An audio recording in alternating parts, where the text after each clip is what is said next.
কেমন আছো সবাই? আশা করছি সকলে ভালো আছো, আমিও খুব ভালো আছি। তো অনেক দিন পর আবার একটা কিন্তু লং ভিডিও নিয়ে চলে এলাম।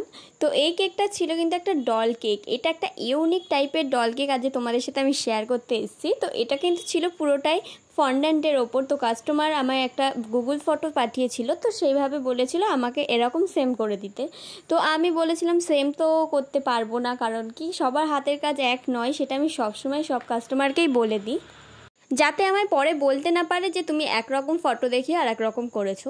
তো এরকম আমার সাথে অনেকবার হয়েছে, তাই জন্য আমি এখন সবাইকে সতর্ক করে দিই আর নিজেও সতর্ক হয়ে যাই। তার কারণ কি সব সময় যে আমি সেম করতে পারবো আর কপি করতে পারবো, যে নিজের কাজই কপি করতে পারি না, তা আবার লোকের কাজ।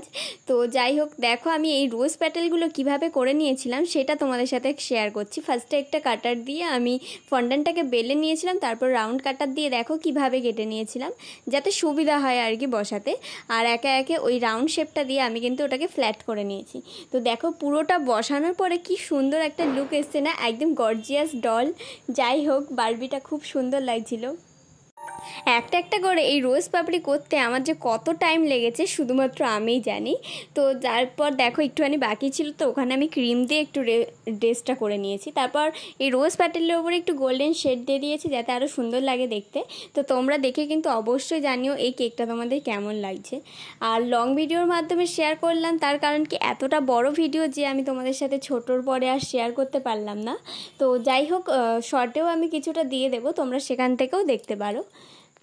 মাথায় আমি কিন্তু একটা রেড ফন্ড্যান্ট দিয়ে কিন্তু একটা বো বানিয়ে নিয়েছি, পুরো ম্যাচিং ম্যাচিং হয়ে গেছে। আর এই হলো কেকের ফাইনাল লুকটা। কেমন লাগলো তোমাদের অবশ্যই কমেন্ট করে জানিও, আর নেক্সট ভিডিওর জন্য পাশে থেকো। বাই।